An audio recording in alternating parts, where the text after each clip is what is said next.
Hey guys, just wanted to make a quick video here talking about the market and then a quick look at our portfolio. The thesis on this year has changed a little bit, and that's kind of why I'm making this video.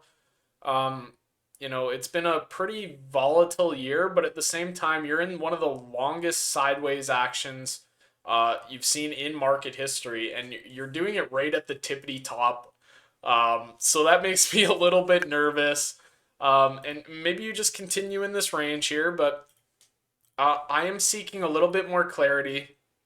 And in hindsight, maybe this ends up being the double, triple bottom. But we'll jump back into the market when there's a clear breakout or breakdown. And so that's kind of what I want to talk about here because it is a midterm year. And so I expect more volatility, more headlines. This week we just had the news that Trump's tariffs were illegal. And obviously that's going to get appealed. And Trump came out and said he has a way of implementing those tariffs anyways. So we'll just have to see how that goes. But like I said, I just need a little bit more clarity before I start positioning heavily.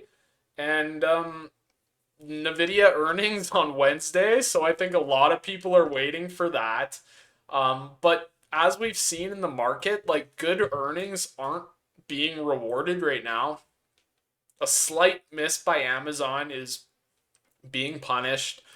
Something like Microsoft, like I said, good earnings, not good enough for the market to buy this up, and uh, I don't see any reason why that's not the same with Nvidia. So it's got me a little bit worried. Where I just feel like the downside risk there's more downside risk than there is upside. And we could be wrong here, and like I said, we'll jump back in if there is a clear breakout.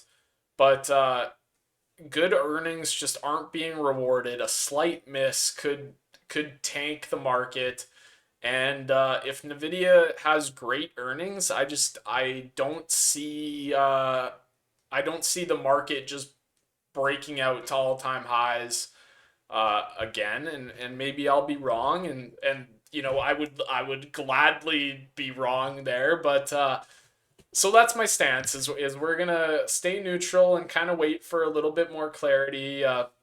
Certain markets are already in bear markets, so to speak. So that's got me a little bit nervous here on where things are gonna go, right? And like I said, maybe this is a shakeout before the breakout, but I just I'm not ready to commit to that. I know I made a video on Adobe uh, saying that, I was ready to buy that up, and I still think that is a quality asset for the long term. But, this channel is kind of about uh, picking the bottoms, and I don't think you're quite there on the IGV. And, you know, I'll be, yeah, happy to be proven wrong, but the sentiment is really fragile, or it feels that way right now. So, yeah, that's pretty much it, guys. I think, yeah, I think there's just a little bit more downside risk than upside, just based on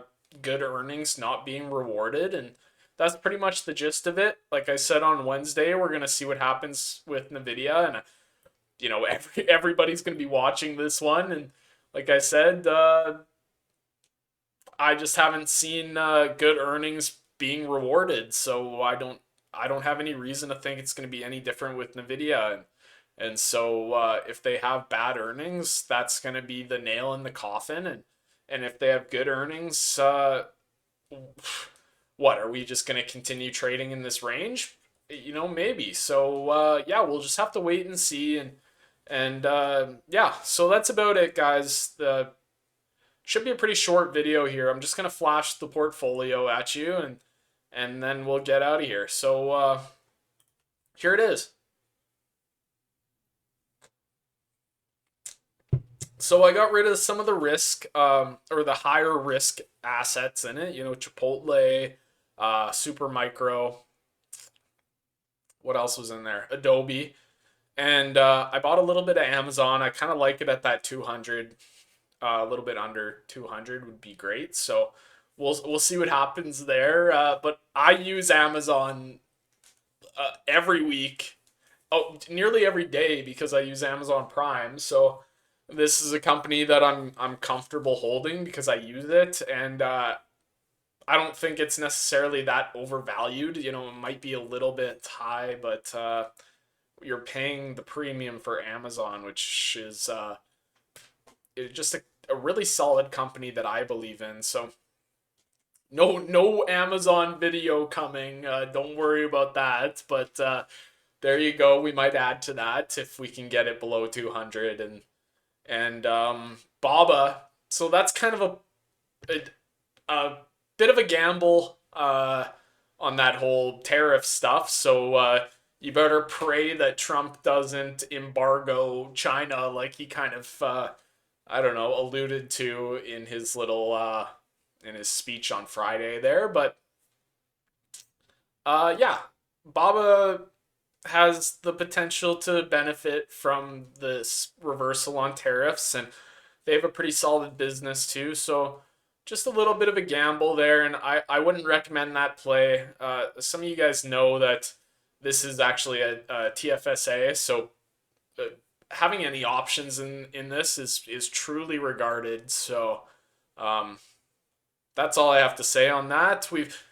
We've got a lot of cash right now, and we're just gonna continue to stack cash here and wait for a little bit of clarity in the market, which might come, you know, just before or after the midterms. So we could just be stacking cash for a while here, and yeah, I'm hoping to max out that tax-free account this year. So we'll see how that goes, and then we might have to discuss starting a smaller long-term account again. But we'll cross that bridge when we get there. So I think that's it, guys. I mean, here's the election forecast, if that means anything, which it probably doesn't. You'd probably be better off looking at Polymarket, to be honest. But I would just expect a lot more volatility going forward here. That's just kind of what I'm seeing, and I don't like this consolidation right at the top, and so it's kind of a make or break. And as far as the earnings have gone, I just have reason to believe that Nvidia isn't necessarily gonna send you breaking up to the upside. Regardless of what they report, I just think there's a lot more downside risk than upside. Just because if they have a bad earnings, then you're definitely cooked. So that's about it, guys. I hope you're having a wonderful weekend, and I'll talk to you later.